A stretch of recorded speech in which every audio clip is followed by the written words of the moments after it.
안녕하세요. 오늘도 사연살롱을 찾아주셔서 감사합니다. 저는 30대이고 2달 전에 결혼을 한 신혼이자 새댁인 여자입니다. 이런 말을 하기엔 좀 주책맞아 보일 수 있는데 결혼을 해보니 생각했던 것보다 훨씬 더 행복한 것 같아요. 이렇게 좋은 건 줄 알았다면 더 빨리 결혼을 하는 건데 왜 그렇게 망설였나 후회가 밀려오는데요. 그만큼 저는 평범한 행복에 대한 갈망이 있었어요. 저는 한순간도 평범하게 살지 못했거든요. 처음엔 아빠가 없다는 이유로 친구들에게 따돌림을 당했고 또 저희 엄마가 사고로 다리를 다치는 바람에 걷는 게 살짝 남들과 달랐는데 그런 엄마를 가졌다는 이유로 저는 친구들에게 놀림을 받아야만 했어요. 그렇다 보니 저는 늘 혼자였고 어쩌다 친구를 만들게 되면 이 친구가 언제 마음을 바꿔 저에게 상처를 줄까 늘 두려워서 그 친구 사이도 오래가지 못했는데요. 어린 마음에 저희 학교 생활은 늘 상처투성이었어요. 그럼에도 불구하고 저는 철이 빨리 들어 엄마가 걱정하는 게 싫었는데 그래서 항상 마음에도 없는 씩씩한 척을 하는 그런 아이였어요. 그리고 철이 든 것과 별개로 왜 나만 이렇게 세상의 모든 불행을 떠안고 태어났을까? 남몰래 불만도 많았는데 엄마를 미워하지 않았다면 그건 거짓말이었죠. 저도 다른 평범한 아이들처럼 걱정 없이 살고 싶은 마음이 굴뚝 같았거든요. 그렇기 때문에 왜 우리 엄마는 저런 사람일까? 말은 안 했지만 엄마가 싫었어요. 그러다 사춘기가 왔고 저희 엄마는 제가 착해서 사춘기도 없이 지나갔다고 다른 사람들에게 말했지만 저는 누구보다 질풍노도의 사춘기를 보냈어요. 그땐 태어난 것 자체가 불행의 시작 같아서 태어나지 않았다면 좋았겠다고 생각한 적도 많았어요. 하지만 누울 자리를 보고 다리를 뻗는다고 제가 이렇다는 걸 엄마한테 보일 수는 없었는데 엄마가 어떤 인생을 살았는지 제가 너무나도 잘 알고 있었어요. 그러니 저희 못된 마음을 엄마에게는 차마 비칠 수도 없었는데 참고로 저희 엄마는 그야말로 K장녀로 어린 시절부터 고생이란 고생은 전부 한 사람이었어요. 없는 집에 태어난 것도 서러운데 부모가 부모 역할도 제대로 하지 않는 그런 집에 첫째로 태어난 것이 엄마의 숙명이었죠. 외할아버지는 그야말로 남봉꾼 중에 남봉꾼이라고 했어요. 자기 가정은 돌보지 않고 이 여자 저 여자한테 찝쩍거리며 외할머니 속을 썩였다고 했는데 그런 이유로 외할머니는 자식을 넷이나 낳았음에도 자식과 집안일을 나몰라라 하셨다고 했어요. 그러니 저희 엄마가 어린 동생을 셋 키우다시피 했는데 저희 엄마는 초등학교도 졸업을 못했음에도 이모 셋은 전부 대학을 보냈을 정도로 동생들을 잘 건사했어요. 한마디로 이모들은 순전히 저희 엄마의 희생의 결실이었는데요. 심지어 셋째 이모는 머리가 나빠서 공부도 제대로 못했는데 그런 고모까지 저희 엄마가 가해를 붙여 대학에 보낼 정도로 저희 엄마는 동생들 대학 진학에 누구보다 진심이었어요. 그만큼 저희 엄마는 그때 당시에도 생각이 깨어있는 사람이었는지 여자도 무시당하지 않고 살려면 대학을 나와야 한다고 생각했는데 정작 본인은 공부를 하고 싶어도 못했으니 그게 한이 될 수밖에 없었겠죠. 그리고 저희 엄마도 현실에 결코 굴복하는 사람은 아니었는데 그렇게 바쁘고 고된 생활에도 불구하고 저희 엄마는 검정고시를 통해 중학교 과정까지 마치셨어요. 그러니 주변에서 저희 엄마더러 독하다고 했다는데요. 그런 엄마의 원래 목표는 고등학교 공부까지 마치는 것이었죠. 자기도 대학에 가고 싶은 마음은 굴뚝 같았지만 그럴 돈도 시간도 없어 거기까지만이라도 하자고 노력을 많이 했다는데 결론부터 말씀드리자면 저희 엄마는 그 목표마저도 이루지 못하셨어요. 그때 당시 이모들이 대학에 전부 다니고 있었기에 그 학비를 벌어야 해서 눈물을 머금고 포기했다고 하더라고요. 그리고 그때 당시는 이모들이 이런 희생을 모르지 않아 늘 제일 큰 언니인 저희 엄마를 많이 위해주고 자기들이 성공해서 보답하겠다고 했다고 하는데 애석하게도 그걸 진짜로 지키는 이모는 아무도 없었어요. 그럼 괘씸해서라도 그런 동생들을 미워할 만도 한데 저희 엄마는 그러지도 못하는 착해 빠진 사람이었고 또 어릴 때부터 머리가 비상해 장사 수완이 좋았기에 그때 번 돈을 이모들 시집 보내는데 다 써버려 정작 우리 집은 늘 돈이 없었어요. 그러니 어린 제가 봐도 이모들이 좋아 보일 리가 없었는데요. 결국 이모들은 모두 대학까지 나와 시집도 잘 가고 부자 사모님 소리 들으며 잘 사는데 우리만 늘 무시당하고 가난한 생활을 했어요. 그래서 저는 엄마의 그런 희생에도 불만이 많았는데요. 저희 엄마는 무슨 자신감인지 자기가 한 희생이 결국엔 다 돌아올 거라고 호언장담을 하셨어요. 그런데요, 세상이 그렇게 다 뿌리 내린 대로 거둘 수 있다면 얼마나 억울한 사람이 적을까요? 그리고 저희 엄마의 호언장담은 예상대로 이루어지지 않았는데 이모들은 자기들 잘 사는데 급급할 뿐 자기들을 위해 희생한 저희 엄마는 아랑곳하지 않더군요. 그럼 그제라도 정신 차리고 저희 엄마도 세상을 좀 이기적으로 살았으면 좋았을 것을. 무슨 천성인지 저희 엄마는 자기 코도 석자면서 늘 어려운 사람은 지나치지 못하는 그런 사람이었어요. 앞서 말한 대로 불편한 저희 엄마 다리도 그런 거였죠. 하지만 그거 아세요? 그렇게 남 좋은 일만 하는 사람을 가족으로 둔 사람은 속이 터진다는 걸요. 그리고 여기서 그 가족은 바로 저였는데 자기 입속을 생겨도 시원찮은데 남까지 챙기고 있으니 저는 그런 엄마가 싫을 수밖에 없었어요. 세상에서 가장 쓸모없는 게 대책 없이 착하게 사는 거라고 생각했던 저는 그래서 공부를 죽자 살자 하기로 마음먹었죠. 공부로 성공을 해서 집을 떠나 엄마처럼은 살고 싶지 않았어요. 그리고 그런 목표 때문인지 저는 공부를 제법 잘하는 애였는데 그런 저의 마음이 나빴던 것인지 제가 중학교 2학년 때 저희 엄마가 암에 걸렸다는 충격적인 이야기를 듣게 되었어요. 사람이 어찌나 미련하게 참았는지 병원에 갔을 때는 너무 늦은 말기라 했는데 그땐 어린 마음에도 눈앞이 캄캄하더라고요. 저는 기억도 나지 않는 어린 나이에 아빠를 사고로 잃었기 때문에 엄마와 둘이 살고 있었거든요. 그러니 미우나 고우나 저한테 가족은 엄마밖에 없었는데 그런 엄마가 하루아침에 위암 말기라고 하니 제가 나쁜 마음을 먹어 하늘에서 벌을 주는 것만 같았어요. 그리고 저희 엄마는 병원에 입원하고 있을 때도 자기 아픈 것보다 제 걱정을 더 많이 했는데 그때도 바보처럼 저는 엄마한테 화만 내는 한심한 딸이었죠. 엄마는 제발 남 걱정 좀 하지 말고 자기 걱정 좀 해. 이게 뭐야? 몸도 제대로 돌보지 않아서 암에 걸리고 나는 어떡하라고. 미안해. 우리 예진이 마음 아프게 해서 엄마가 정말 미안해. 됐어.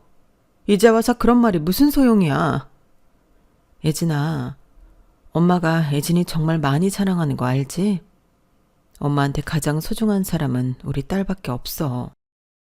엄마가 돈 번다고 바빠서 우리 딸 제대로 챙겨주지도 못했는데 미안해. 엄마가 아파서 정말 미안해. 저는 목이 메어서 그 순간 아무 말도 하지 못했어요. 그렇잖아요. 미안하다고 하는 사람한테 더 화를 낼 수도 없고 괜찮다는 말은 하기 싫었는데 그러니 아무 말도 할 수가 없었어요. 목이 탁 막혀서 아무 소리도 나오지 않았고요. 그렇게 저와 엄마의 사이에는 잠깐의 침묵이 있었는데 그때 희미하게 엄마가 흐느껴 우는 소리가 들리더군요. 분명 제가 듣지 못하게 하려고 최대한 핸드폰이랑 떨어져 울고 있는 것 같았는데 하도 조용해서 저는 그 소리를 전부 듣고 말았어요.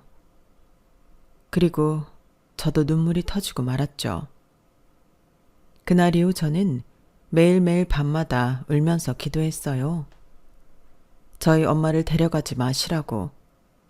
그동안 속으로 엄마를 미워하고 나쁜 생각을 한 거 전부 잘못했고 그 벌은 제가 받을 테니 착한 우리 엄마는 데려가지 말라고 그렇게 기도를 했는데 매정한 하늘은 제 기도를 들어주지 않았어요. 보란듯이 저에게 벌을 내리듯 저에게서 저희 엄마를 뺏어가셨는데 장례를 치르는 그 3일이 저는 너무 힘들었네요. 상주로 빈소에 앉아 있었는데 이게 다 꿈이었으면 좋겠다는 생각만 하고 있었어요. 그리고 차마 저희 엄마 염을 할 때는 그걸 다 볼 수 없었는데요. 기억이 나지 않지만 제가 그 자리에서 졸도를 해서 한참 뒤에 깨어난 거라고 하더라고요. 그 뒤 어찌어찌 발인까지 끝난 뒤 이모들과 저는 막내 이모 집에 모였는데 그건 이제 저의 거처 문제를 의논해야 했기 때문이었어요. 저희 엄마가 남긴 유산은 없이 저만 남겼으니 이모들이 꽤나 골치가 아픈 얼굴이었죠. 하긴 그건 저도 이해는 할 수 있어요. 다들 시집가서 자기들 가정 꾸리고 사는데 사춘기 조카인 저를 거둔다는 게 쉬운 결정은 아니었겠죠. 하지만 따지고 보면 이모들 모두 저희 엄마 덕에 대학 나와 잘 먹고 잘 사는 건데 나중엔 서로 저를 데려가지 않겠다고 목소리까지 높여가며 싸우는데 가관도 아니었어요. 그리고 저는 당시 아주 어린 나이도 아니었기 때문에 그게 뭘 의미하는 건지 잘 알 수 있었는데요. 어쩌면 나는 어디를 가든 찬밥 신세를 면하지 못하겠다는 것쯤은 알겠더라고요. 진짜 어른이 된 지금도 그 생각만 하면 화가 납니다. 그렇잖아요. 자기들이 누구 덕에 그렇게 잘 먹고 살고 있는 건데 은혜를 원수로 갚아도 유분수죠. 하지만 그 순간 어느 이모도 자기들이 조카한테 못할 짓을 하고 있다는 사실을 아는 사람은 없었어요. 그러다 엄마의 바로 아래 동생인 첫째 이모가 하는 수 없다며 저를 고아원에 데려다 주자는 소리를 했는데 저는 그때 마른 하늘에서 날벼락이라도 맞은 듯 공포에 떨었어요. 찬밥을 넘어 고아원에 가게 될 줄은 상상도 하지 못했거든요. 그리고 그때였어요. 저희 이모들에게는 반갑지 않은 형제가 하나 있었는데요. 그건 바로 배다른 남매인 막내 삼촌이었죠. 막내 삼촌은 제주도 어디 구석진 곳에서 자연인처럼 산다고 얘기만 들었었어요. 그래도 저희 엄마는 자기 동생이라고 종종 저한테 삼촌 얘기를 했었거든요. 그런데 엄마의 장례가 치러지는 내내 삼촌이 보이지 않아 오지 않으려나 보다 라고 생각했는데 막내 이모네 집으로 올 줄은 몰랐어요. 그건 이모들도 마찬가지인 듯 적지 않게 놀라는 눈치더라고요. 네가 여길 왜 와? 왜긴 쟤도 와야지. 큰언니 장례 치르는데 쟤만 빼? 뭐야? 막내 네가 불렀어? 언제 불렀는데? 아니, 너 쟤 연락처 알고 있었어? 야, 오려면 장식 때 왔어야지. 장례 다 끝나고 오는 게 어딨냐? 내가 늦게 연락했어. 뭐 좋은 얼굴이라고 3일 내내 봐. 그리고 애진이 쟤 누가 데려갈지 의논해야 하는데 생각해보니까 한 사람이 빠졌더라고. 그래서 엊그제 연락했지. 우리 집으로 오라고. 야, 이 기집애야. 아무리 그래도 그렇지 쟤한테 연락을 하냐? 쟤가 우리랑 무슨 상관인데. 그래도 막말로 여기서 솔로인 사람은 병우 쟤밖에 없어. 애진이 입장에서도 고아원에 가는 것보다는 병우한테 가는 게 낫지 않나? 그래도 큰언니는 병우 쟤 많이 챙겼잖아. 그리고 병우 쟤도 큰언니 위해서 뭔가는 해야지. 지 때문에 언니가 다리 다쳐서 평생을 장애인으로 살았는데. 야, 그 입 안 다물어? 그야 큰언니가 오지랖을 떤 거지. 그래서 뭐, 그 대가로 쟤 데려다가 키우라고 하려고? 왜? 지금 우리 중에 쟤 데려갈 사람 없잖아. 작은 언니, 선자 말도 일리가 없는 건 아니야. 작은 언니가 애진이 데려갈 것도 아니잖아. 그럼 언니는 고아원에 맡기는 게 낫다는 거야? 그래, 고아원이 낫지.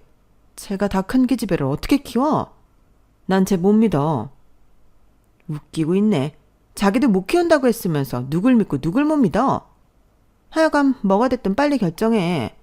나는 우리 남편 눈치 보여서 절대 못 데려가고, 나는 나만 아니면 어디든 찬성할 테니까 빨리 정해. 나도 마찬가지야. 솔직히 여기 있는 사람 중에 우리 집이 제일 작은 거 알지? 그럼 인간적으로 나는 빼줘야지. 나도 나만 아니면 상관없으니까 작은 언니랑 손자랑 빨리 결정해. 참, 어떻게 된 사람들이 저랑 삼촌을 면전에 대고 저런 말을 할 수 있는 건지. 저는 눈동자만 굴리면서 이 상황을 그냥 지켜만 봤어요. 그러자 점점 화가 치밀어 올랐는지 두 주먹을 부르르 떨던 삼촌이 제 손을 덥석 잡았는데요. 그러면서 더 이상 말 같지도 않은 소리 그만하라고. 자기가 저를 키울 거니까 지금 이 순간부터 저에 대해 그리고 자기에 대해 아무런 말도 하지 말라고 무섭게 소리를 질렀어요. 그러자 한순간 또 싸움이 일어날 것처럼 분위기가 살벌해졌는데 첫째 이모가 헛웃음을 지으며 이렇게 말하더군요. 네가 쟤를 키운다고? 너 설마 그 대가로 우리한테 얼마씩 뜯어가려는 거 아니지? 뭐야? 언니는 그 걱정 때문에 반대한 거였어? 나는 또 뭐라고? 설마 쟤가 그럴까? 야, 내내 혼자 잘 살다가 네가 부른다고 쟤가 여길 순순하게 왔을 것 같아? 쟤도 무슨 꿍꿍이가 있는 거지. 너는 진짜 그 머리로 어떻게 대학을 갔냐? 따지고 보면 네가 애진이 데려다가 키워야 해. 너 언니가 가회시켜줘, 취직시켜줘. 네 앞길 다 터졌는데 너는 양심도 없냐? 무슨 말을 그렇게 해? 그리고 내가 언제 가해시켜달라고 했어? 취직시켜달라고 했냐고. 큰언니가 나 가만히 있는 꼴을 못 봐서 그런 거지. 됐어. 알겠으니까 고아원에 보내던지 해. 정말 듣자 하니까 성질 뻗쳐서 못 들어주겠네. 누나들 똑똑히 들어. 나 애진이 데려가는 대가로 돈 요구할 생각 없고 애진이 고아원에 보낼 마음은 더더욱 없어. 막내 누나가 늦게 연락해서 지금 올라온 거지만 누나들이 이러고 있을까봐 서둘러서 온 거야. 정말 인간들이 왜 그렇게 못됐냐? 큰 누나 덕에 사는 주제에 애진이 보기 부끄럽지도 않아? 나는 부끄러워서 애진이 데리고 갈 거야. 그리고 내 딸로 최선을 다해서 애진이 하고 싶은 거 다 시키고 그렇게 키울 거야. 어머? 쟤가 뭐라니? 너 애 하나 키우는데 돈이 얼마나 많이 들어가는지 모르지? 쟤 중학생이야. 앞으로 돈 들어갈 게 천지라고. 아무튼 네 입으로 우리한테 돈 얘기 안 한다고 했으니까 그 말 지켜라. 그리고 말 나온 김에 누나들한테 각서 하나씩 써주고 가. 그래 좋아. 까짓거 써줄게. 대신 누나들도 나한테 각서 써서 줘. 지금 이 순간부터 나나 애진이 앞에 나타나지 않는다고. 이모들은 삼촌의 말에 뭐가 그렇게 웃긴 건지 깔깔거리며 웃었어요. 그리고는 기꺼이 써준다며 자기들도 바라는 바라고 했는데 그때는 저도 속에서 부글부글 화가 치밀어 꼭 성공해서 복수하고 싶다는 생각을 품게 되었죠. 그리고 그런 제 손을 더 꼭 잡는 삼촌의 손이 느껴졌는데 나중에 들어보니 삼촌도 그때 겨우 참았다고 하더라고요. 자기도 이모들 보기 싫어서 남처럼 살고 있는 거였는데 어쩌면 나이를 처먹어도 그 인격은 달라지지 않는 건지. 저만 그 자리에 없었다면 그 집을 엎어버렸을지도 모른다고 했는데요. 사실 저는 은근히 그러길 바랬을지도 모르겠어요. 어찌됐든 저는 그렇게 삼촌과 제주도에 내려가서 살게 되었어요. 그러면서 난생 처음으로 비행기를 타봤고 철없이 그게 신기해서 설레었는데 같은 나라인데도 다른 나라로 이민을 온 것 같은 기분이 들더라고요. 실제로 아는 사람 하나 없이 사는 제주도 생활은 저에게 이민 생활과 다르지 않았는데 그래도 삼촌이 살뜰하게 저를 챙겨줘서 외로움은 모르고 살았어요. 때때로 엄마가 그립고 보고 싶어 울적해질 때도 많았지만 삼촌이 있어 그런 허전한 마음도 어느 정도는 채워질 수 있었죠. 그리고 삼촌은 제주도에서 못하는 일이 없는 만능 청년이었는데요. 동네 분들이 어찌나 저희 삼촌을 의지하는지 거짓말 조금 보태서 그 동네는 저희 삼촌이 없으면 안 돌아갈 것만 같았죠. 그래서 저의 제주도 생활은 이런 말이 이상하게 들릴 수도 있는데 전에는 없던 추억이 제법 많았어요. 저희 삼촌은 배도 타고 산도 타고 목수 일도 하고 또 전기나 수도 같은 설비 일도 하며 돈을 벌었는데 저도 종종 그런 삼촌을 따라 나서기도 했거든요. 저는 삼촌을 도와주러 나간 거였지만 실제로 도움이 되었던 적은 없고 그저 삼촌이 하는 것을 보고 감탄하는 게 제 일이었어요. 그러면 조카의 반응에 삼촌은 신이 나서 무리하다 밤에는 파스 신세를 면하지 못했는데 그때 파스를 붙이는 담당은 바로 저였죠.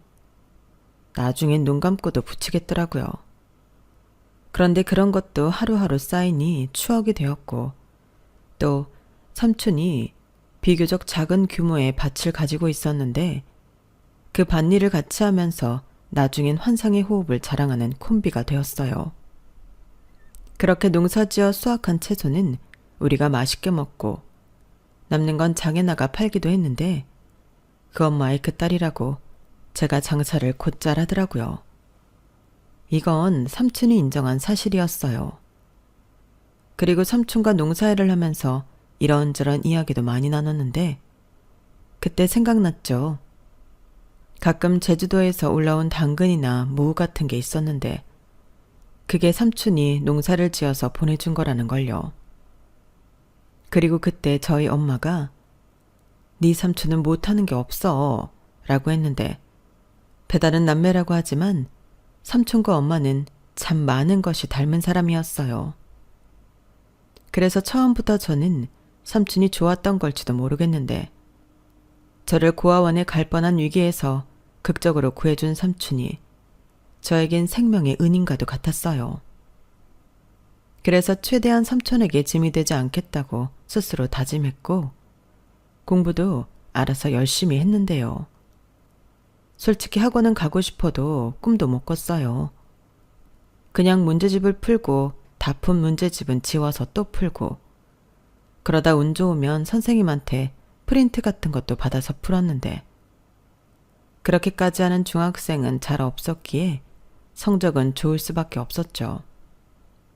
게다가 저의 사정을 어느 정도 아는 선생님들이 저를 알게 모르게 많이 챙겨주셨는데 그 덕도 많이 봤고요.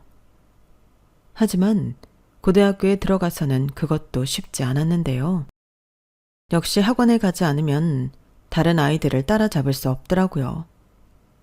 학교에서 배우는 것 말고도 모의고사에서는 다양한 유형의 문제들이 나왔고 학원에 다닌 애들은 그런 것도 대비해서 배웠는지 술술 풀기 시작하는데 저는 열심히 공부했음에도 불구하고 성적이 나오지 않는 짜증스러운 일이 생겨났어요. 그러면서 이건 공부 전략 싸움같이 느껴졌는데 학원 선생님들은 입시 전문가들이니까 제가 어떻게 해볼 수가 없었죠. 그러다 딱 한 번 삼촌한테 학원 얘기를 했었는데 학원비가 한두 푼이 아니다 보니 말하고는 바로 후회가 됐는데 삼촌은 단번에 알겠다고 어디 학원에 가고 싶은지 자기한테 얘기만 하라고 하더군요. 저는 눈이 휘둥그레져서 정말 그래도 되냐고 몇 번이나 되물었는데, 그러자 삼촌은 야 임마, 내가 한 입으로 두 말 하겠냐? 그리고 아무리 삼촌이 힘들어도 네 학원비 정도는 끄떡 없어. 나는 너 학원 다니는 거 싫어하는 줄 알았지. 으이그, 그걸 지금까지 말을 못하고 끙끙 앓았던 거야? 라며 제 머리를 콩 하고 쥐어 박았는데 기분이 좋아서 그런지 하나도 아프지 않았어요. 아니, 애당초 삼촌이 아프게 하지도 않았죠. 삼촌은 저를 데려온 그날부터 저를 정말 자기 딸처럼 키웠거든요. 그래서 동네에서는 어디 가서 저런 큰 딸을 데려왔냐고, 사실은 육지에서 사고치고 제주도 들어온 거 아니냐고 농담을 하곤 했는데, 그때마다 삼촌은 맞다고 자기 딸이라고 자기 봐서 많이 예뻐해달라고 너스레를 떨었는데, 그 덕에 저는 동네에서 어르신들에게 예쁨을 많이 받았어요. 제가 삼촌 부르는데도 제가 아빠라고 차마 부르지 못해 그러는 줄 아시더라고요. 그리고 저에게 엄마에 대해 묻는 분들도 많았는데, 제가 엄마는 암으로 돌아가셨다고 했더니 졸지에 저희 삼촌은 사별을 한 싱글데디가 되어버렸어요. 장가도 가지 못했는데 제가 정말 삼촌의 혼삿길을 제대로 막은 거죠. 그도 그럴 게 저는 삼촌 좋다는 여자는 많이 봤어도 삼촌이 연애한다는 말을 들은 적이 없었는데, 아무래도 저 때문에 연애도 결혼도 하지 않겠다고 생각하는 눈치였어요. 저도 눈치가 백단인데 그걸 모르지 않았죠. 하지만 이젠 저한테 보호자는 삼촌밖에 없었으니 삼촌을 다른 여자한테 뺏기고 싶지 않았는데요. 어린 마음에 또 버려질까 그게 무서웠어요. 삼촌이 누군가를 사랑하면 꼭 저를 버릴 것만 같았거든요. 막말로 친딸도 아니고 저는 조금 있으면 20살이 되니 충분히 그럴 수 있다고 생각했는데, 나중에 생각해보니 저도 삼촌한테 미안한 짓을 했더라고요. 그리고 제가 대학에 합격해 서울로 가게 되었을 때는 혼자 남겨질 삼촌이 걱정이 되었는데, 그래서 그때는 삼촌, 이제 나도 없으니까 여자도 만나고 연애도 해 라고 삼촌을 엄청 생각해주는 척 말했는데, 지금 생각해보면 저도 못됐었죠. 이제 나는 서울 가니까 삼촌이 여자를 만나도 된다고 생각했는데, 그러면서도 삼촌이 결혼하는 건 생각만 해도 싫었어요. 삼촌은 그냥 저만의 보호자로, 내 아빠로 그 자리에 계속 있었으면 좋겠다고 생각했거든요. 물론 지금은 후회하지만 그땐 저에게 삼촌은 그런 절대적인 존재였어요. 그만큼 삼촌이 저를 많이 사랑해주고 또 아낌없이 지원해주면서 키웠는데, 서울에 나름 이름 있다는 대학을 갈 수 있었던 것도 순전히 삼촌의 공이었죠. 저희 엄마가 이모들한테 했듯 삼촌이 저희 엄마처럼 저한테 희생해준 거였어요. 그래서 언젠가는 꼭 이모들과는 다르게 저는 삼촌에게 보답하겠다고 다짐했었는데요. 그러기 위해서라도 공부를 정말 미친 듯이 했죠. 대학 등록금이 어마무시하잖아요. 그것도 1년에 2번씩이나 내야 하는데, 저는 장학금을 받아서 삼촌한테 그 부담을 덜어주고 싶었어요. 아니, 덜어줘야 한다고 생각했어요. 그랬으니 대학 신입생 시절 추억 따위는 저에게는 딴 세상 얘기였는데요. 그래도 사랑은 찾아오더군요. 제가 주말이면 학교 근처 호프집에서 아르바이트를 했는데 그때 만났어요.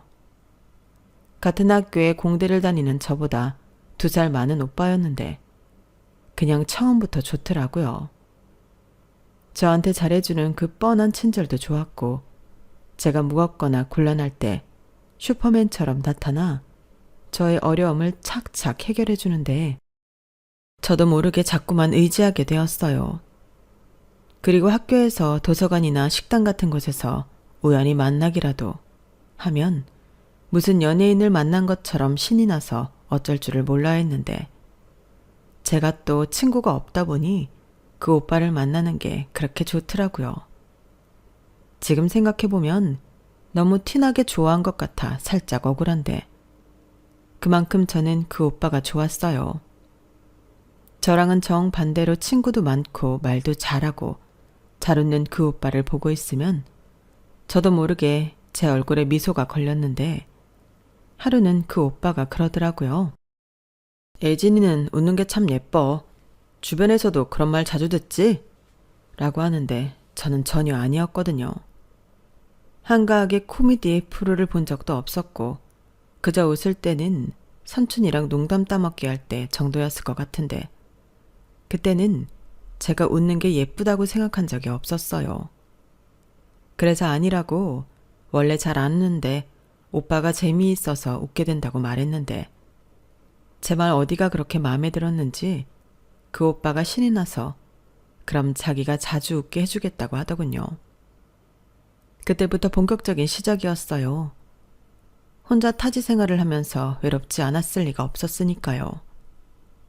하지만 저는 돈도 벌어야 하고 공부도 열심히 해야 했기에 연애는 꿈도 꾸지 못했는데 막상 좋아하는 감정이 생기니 그건 제가 막을 수가 있는 게 아니었어요. 마음이 자꾸 가는데 공부가 될 리가 없었죠.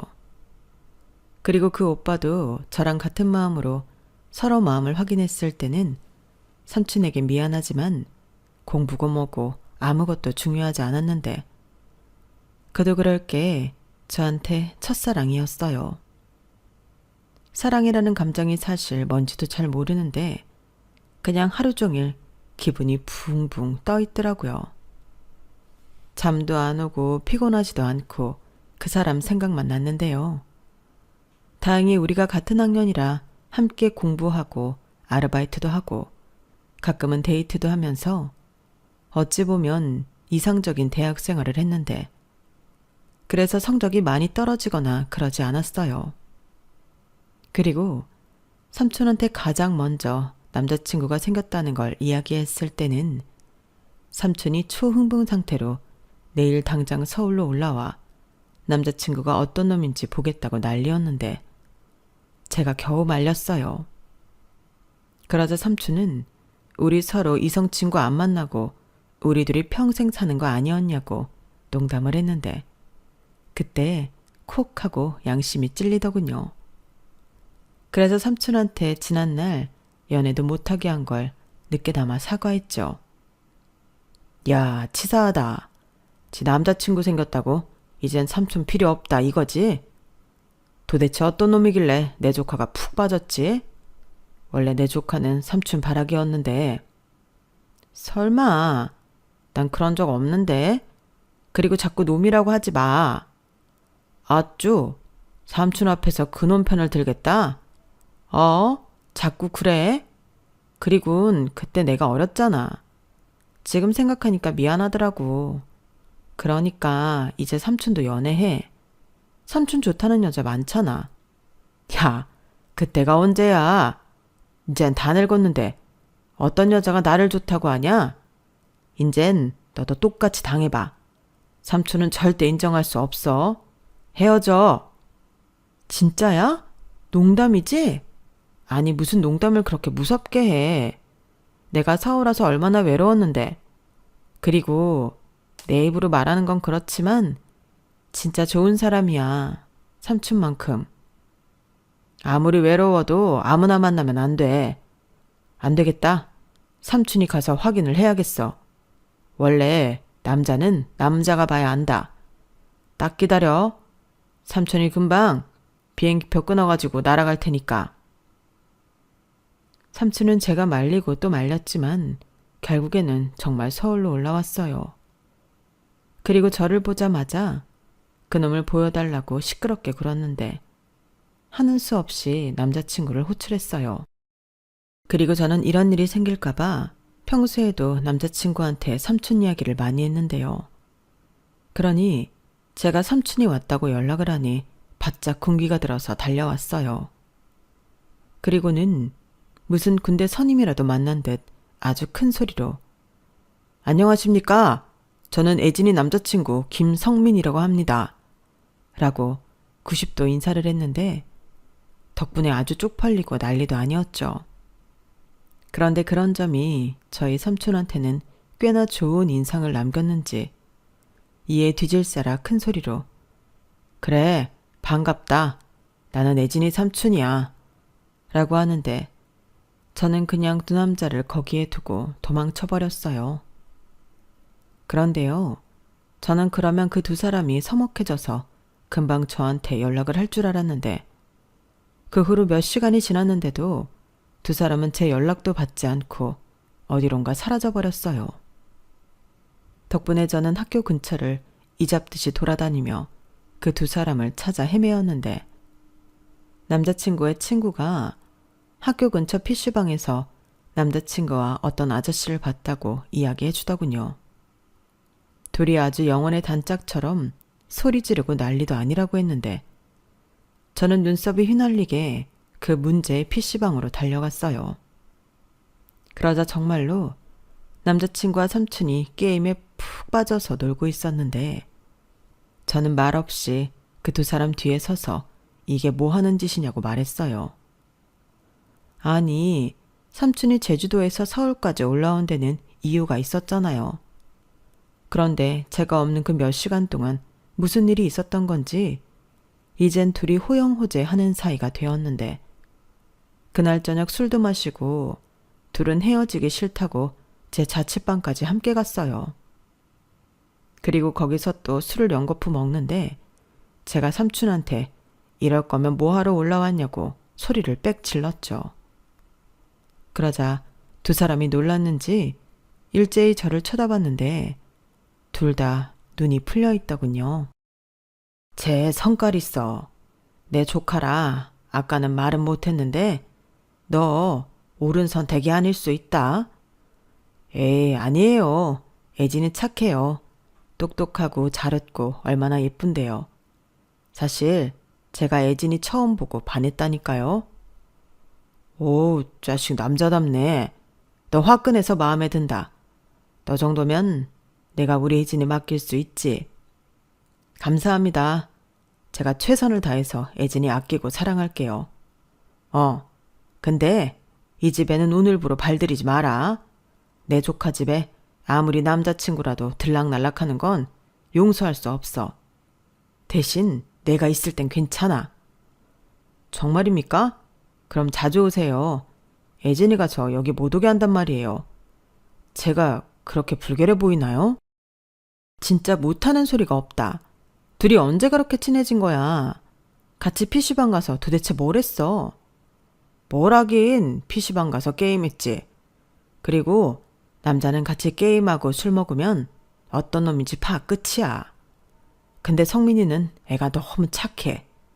의리도 있고 잘생겼고 꼭 젊은 날에 나를 보는 것 같네. 아까는 거울인 줄 알았어. 저도요. 저도 우리 둘이 닮았다고 생각했는데 애진아, 아니야? 아니야. 둘이 아주 다르게 생겼거든? 뭐 어찌됐든 삼촌 마음에도 든다는 거지? 나 안 헤어져도 되는 거 맞지? 그래. 대신 연애에 정신 팔려서 학생 본분이라는 걸 잊으면 안 돼. 저 위에서 우리 누나가 보고 있다. 너도 명심해. 네가 어디서 뭘 하든 우리 누나가 너를 보고 있어. 삼촌은 무섭게 그런 말을 왜 해? 하물며 내가 삼촌이랑 엄마한테 부끄러운 짓 하고 살까 봐. 나야 한애진이라고. 그래, 내 하나뿐인 조카, 딸 한애진. 언제 이렇게 커서 남자를 다 만나? 곧 결혼하겠다고 하겠네. 삼촌 서운해서 어쩌냐? 서운하긴. 그래서 삼촌도 연애하라고. 이젠 내가 싫다고 안 한다니까? 치사한 기집애. 제가 저런 애야. 지는 나더러 연애하지 말고 결혼도 하지 말라고 해놓고 이젠 지 연애한다고 나더러 연애하래. 이제 와서 내 좋다는 여자가 어딨다고. 왜요? 삼촌 정도면 너무 훌륭한데 우리 누나 소개시켜드릴까요? 우리 누나 저보다 3살 많은데. 이씨, 야, 너 빨리 자. 알겠습니다. 남자들은 원래 나이를 많든 적든 정신연령은 큰 차이가 없는 것 같아요. 그리고 둘은 다음날 해장까지 같이 하고 남자친구는 수업이 있어 눈물을 글썽이며 헤어졌는데 둘이 번호도 교환하고 사진도 찍고 누가 제가 아니라 보면 둘이 사귀는 줄 알겠더라고요. 그렇게 둘이 겨우 떨어지고 저는 삼촌과 함께 김포공항을 향했는데 그때 삼촌이 아주 멀쩡한 목소리로 저한테 이렇게 말했어요. 성민이 진짜 괜찮은 것 같아.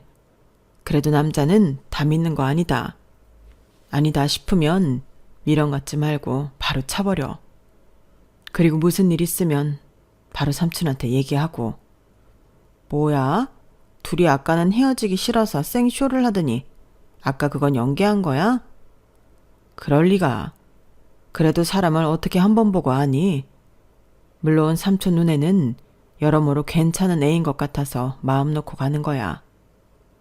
내가 말했잖아. 오빠 좋은 사람이라고. 오빠? 언제 우리 애진이한테 오빠가 생겼나? 아무튼 예쁘게 만나고 행동 하나하나 조심해.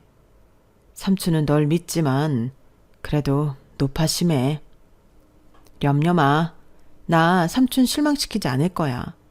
공부도 열심히 해서 우리나라에서 제일 좋은 회사 들어갈 거고 연봉도 많이 받아서 우리 삼촌 호강시켜 줄 거니까 딱 기다려. 와우, 듣기만 해도 너무 든든하다. 조카 키우길 잘했네. 삼촌 간다. 밥 좀 잘 챙겨 먹어. 얼굴이 그게 뭐냐? 나중엔 얼굴이 아주 없어지겠다. 삼촌 또 올게. 얼른 들어가. 삼촌 잘 가. 삼촌도 건강 잘 챙겨. 전화할게. 저는 삼촌과 헤어지고 돌아오는 길 엄마 생각을 많이 했어요. 만약에 엄마가 살아있다면 엄마는 지금 저보고 어떤 말을 해줬을까?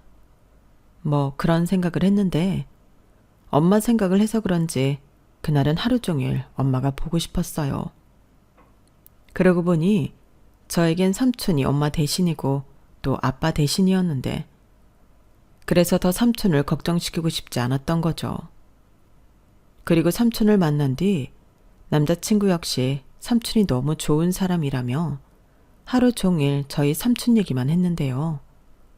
비밀이라고 하면서 삼촌이 제 얘기를 하면서 살짝 눈물을 보였다고 하더군요. 자기한테는 조카 이상 딸 같은 애라고요. 그 말을 듣는데 왜 그렇게 눈물이 쏟아지는지 저는 남자친구 앞에서 아이처럼 펑펑 울어버리고 말았어요. 누군가 앞에서 그렇게 울어본 적이 없었는데 제가 남자친구한테 참 여러 가지 모습을 보이고 있더라고요. 그리고 다행히도 남자친구는 그런 제 마음을 아주 소중하게 배려해줬는데 그렇게 예쁘게 연애를 하다 보니 어느덧 대학 4학년이 되었어요.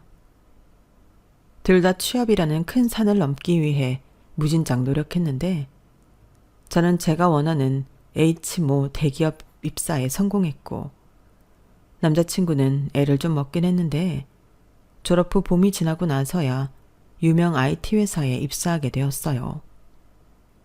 제가 3달은 먼저 사회인이 되었는데 남자친구가 입사가 확정이 되지 않아 마음껏 기뻐할 수가 없었죠.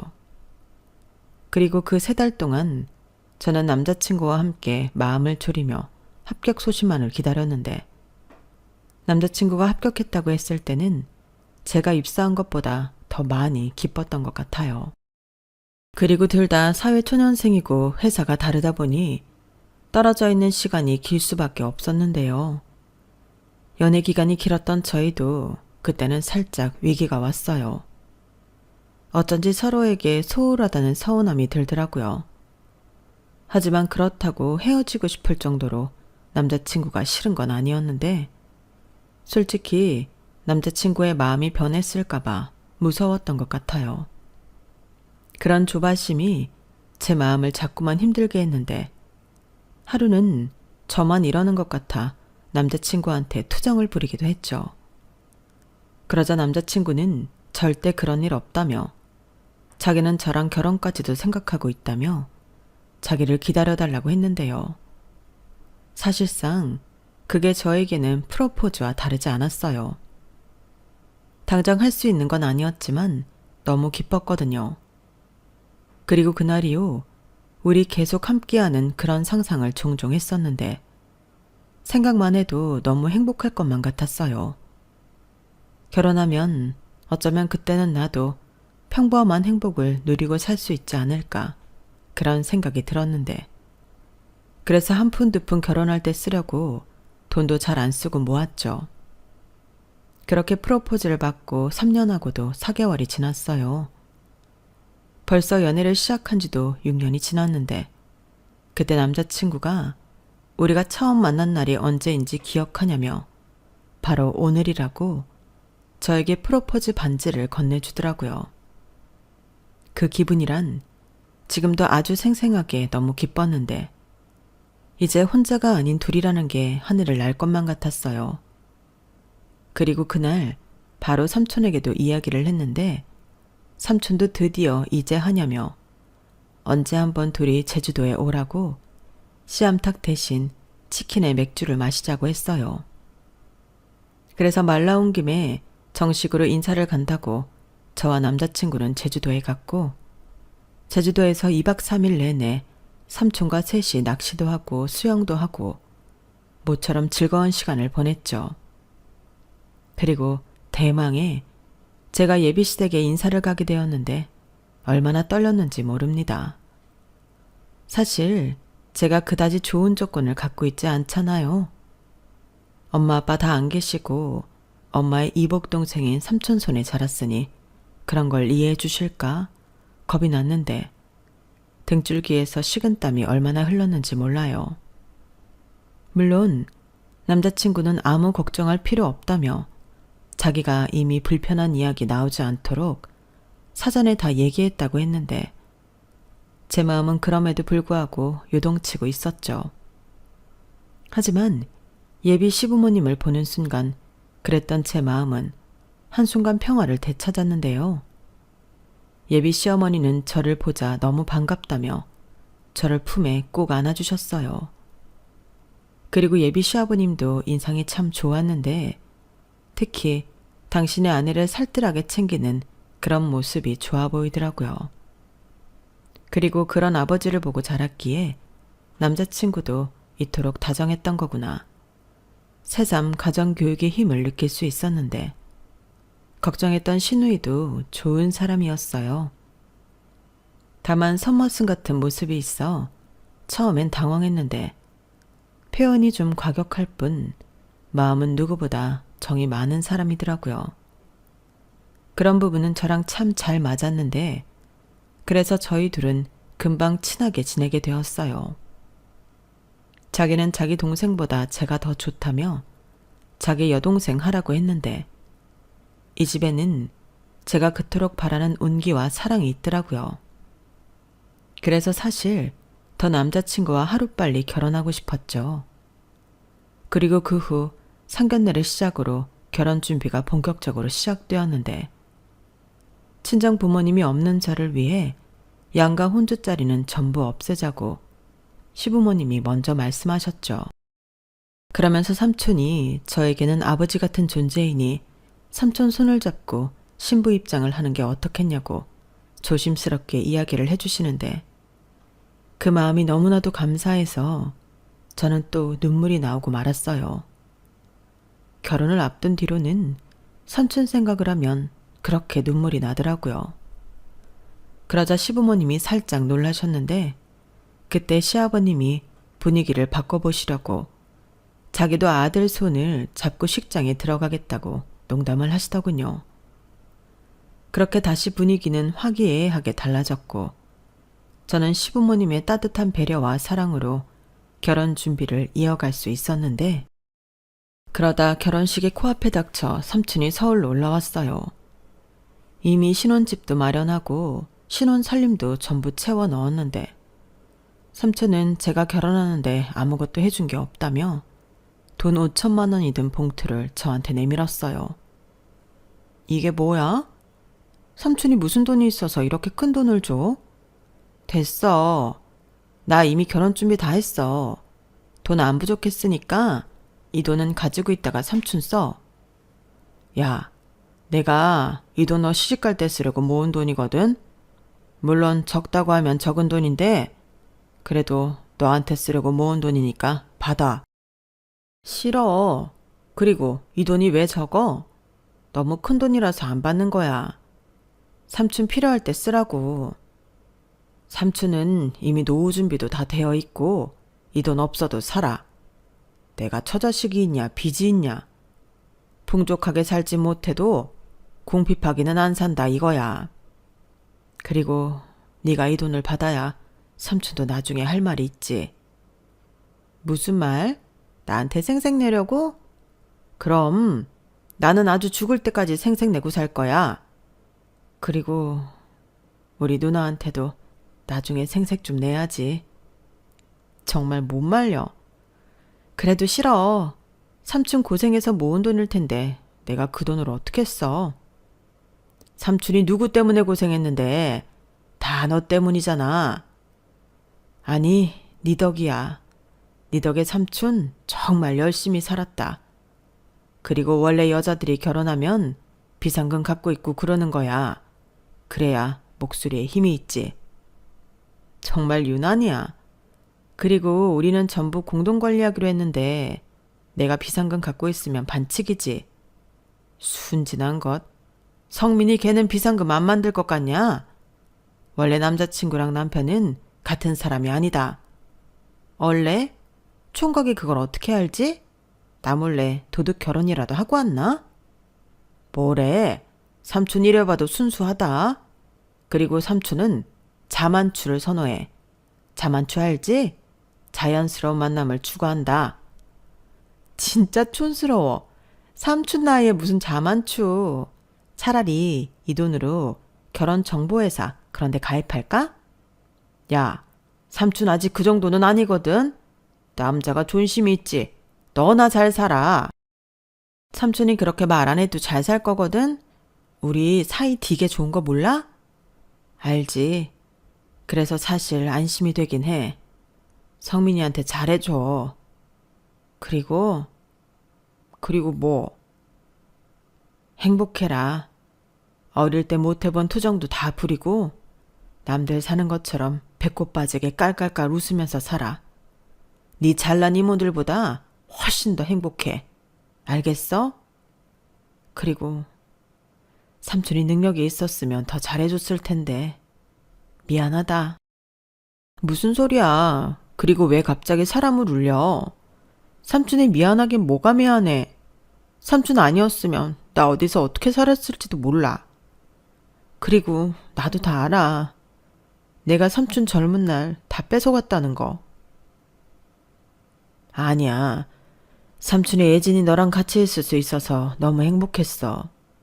덕분에 삼촌은 네 엄마랑 한 약속도 지킬 수 있었고 이제야 삼촌도 밀린 숙제를 다 끝낸 기분이야. 사실 너 시집가기 전에 이 말은 해줘야 할 것 같아서. 삼촌은 두 눈망울을 그렁그렁 하더니 가방에서 낡은 편지 한 통을 저에게 건네줬어요. 그리고 거기엔 저희 엄마의 글씨체가 있었는데 제가 태어나서 얼마 되지 않았을 때 저희 엄마가 삼촌한테 보낸 편지더라고요. 그리고 삼촌은 읽어봐도 된다고 했는데 편지에는 저희 엄마가 동생인 삼촌을 얼마나 걱정하고 염려했는지 고스란히 느낄 수 있었어요. 배다른 남매라 같이 살지도 않았고 어찌 보면 다른 이모들처럼 삼촌이 미웠을 텐데 저희 엄마는 그런 자기 동생을 끝까지 걱정했더라고요. 그리고 삼촌은 자기 때문에 저희 엄마 다리가 그렇게 되었다며 자책하고 있었던 모양이었는데요. 편지에는 자기는 괜찮다고 네가 다치지 않아 얼마나 다행인지 모른다고 적혀 있었는데 그땐 저도 눈물을 참을 수 없었어요. 엄마의 아픈 다리를 저는 정말 싫어했는데 저희 엄마는 자기를 다치게 한 삼촌을 전혀 미워하지 않았더라고요. 그리고 죄책감에 힘들어하고 있을 동생을 끝까지 챙기며 어디에 있든 무엇을 하든 너는 내 동생이라고 언제든지 누나를 찾아오라고 당부의 말도 있었는데 나중에 정말 나중에 지금의 미안함과 고마움을 갖고 싶다면 딱 한 번은 누나인 자기를 위해 무언가 기쁜 일을 해줬으면 좋겠다고 되어 있었어요. 그리고 순간 저는 삼촌의 얼굴을 쳐다봤는데요. 나는 아무리 생각해도 너를 데려오는 게 누나가 안심할 수 있을 것 같더라고.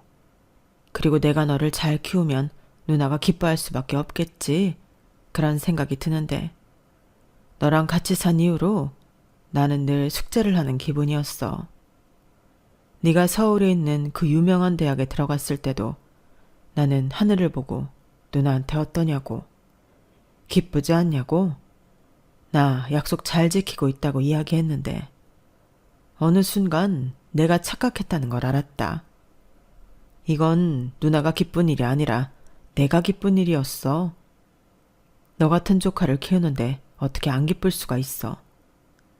그래서 이젠 너를 좋은 짝을 만나 결혼해서 행복하게 살 수 있게 해줘야겠다 생각했지.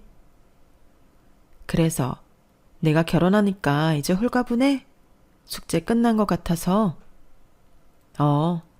삼촌은 이제 자유야. 그러니까 너 최선을 다해서 행복하게 살아. 그래야 삼촌 네 엄마한테 약속 지켰다고 말할 수 있어. 너도 알지? 네 엄마 다리 왜 다쳤는지. 그래서 나는 누나 다리를 보는 게 너무 죄스러워서 도망 다녔어. 어린 네가 나를 원망할 것 같아서 무서웠지. 근데 그날 막내 누나 집에서 너를 보는 순간 나는 두려운 게 없는 사람이 됐어. 너를 지켜야 했으니까. 저는 삼촌의 말에 차마 목이 메어 아무 말도 하지 못했어요. 그리고 삼촌도 말하기가 힘든지 그냥 서로 웃고만 있었는데 저랑 삼촌 눈에는 눈물만 흘렀죠. 지금 생각하니 저랑 삼촌은 울보 중에 울보였어요. 결혼식 날에 둘이 얼마나 울었는지 결혼식 사진에 삼촌과 제 눈이 퉁퉁 부어 있었는데 지금은 추억이 되어 웃으면서 이야기하지만 그때는 이 사진을 포토샵을 해야 하는 거 아니냐 진지하게 고민했었다니까요. 그런데 남편이 제 반쪽이 절대 그러면 안 된다며 그 사진을 사수했는데 남편 말을 듣길 잘한 것 같아요. 결혼 사진을 보면 그날의 기억이 생생하게 떠오르거든요. 그리고 아직 제가 결혼한 지 얼마 되지 않아서 그런지 살림도 잘 못하고 시부모님에게도 어쩐지 어디가 좀 어색한 며느리인데 삼촌이 저를 정성스럽게 당신의 모든 시간을 바쳐 키워줬다는 생각 자체가 저에게는 늘 당당할 수 있는 힘이 되는 것 같아요. 실수에도 주눅들지 않고 서툴러도 다음에 더 잘할 수 있다는 자신감으로 사는 요즘인데요. 시부모님도 제가 가족이 되어 집안이 더 화목해졌다고 저한테 고맙다고 하세요. 말 안 듣는 자기 아들 데려가줘서 고맙다고 어찌나 저한테 잘해주시는지. 저는 친정 부모님은 없지만 엄마 아빠를 다시 만난 것 같은 그런 감사함으로 매일매일을 살고 있습니다. 저희 삼촌도 제주도에서 자기가 바라는 펜션 사업을 시작했어요. 방갈로 같은 나무집을 지어 투숙객을 받는 건데 방갈로가 세 채밖에 안 되지만 저희 삼촌이 손수 다 지은 집이고 또 먹거리부터 모든 걸 다 하다 보니 바쁘다고 요즘은 전화통화도 잘 안 되는데 삼촌도 시행착오를 많이 겪는 중인 것 같아요. 말로는 대박 쳐서 자기는 큰 부자가 될 거라고. 그래서 제가 아이를 낳으면 자기가 서포트하겠다고 큰 소리를 뻥뻥 쳤는데 부디 진짜로 대박이 나서 삼촌이 기쁜 마음으로 자기가 한 말을 지켰으면 좋겠네요. 그럼 저희 부부도 좋고 삼촌도 좋고 일거양득이잖아요. 그리고 정말 바라올 건데 저희 삼촌에게도 평생을 함께 할 수 있는 그런 짝꿍이 어서 빨리 나타났으면 좋겠어요. 우리 삼촌 같은 진국인 남자도 잘 없는데 그런 삼촌의 가치를 딱 알아봐주는 지혜롭고 현명한 외숙모가 나타나길 소망하는 바입니다. 저는 이제 삼촌이 많이 행복했으면 좋겠어요. 그래서 저도 삼촌도 입이 찢어라 웃으면서 살았으면 좋겠는데 요즘은 부쩍 이런 생각을 하곤 합니다. 엄마가 자기 대신 삼촌을 저에게 보내준 것이 아닐까 하고요. 그래서 그 편지를 삼촌한테 쓰지 않았나. 새삼 엄마의 편지가 너무나도 감사한 오늘인데요. 저 역시도 그런 감사한 마음을 잊지 않고 삼촌에게 효도하는 그런 조카딸이 되겠습니다.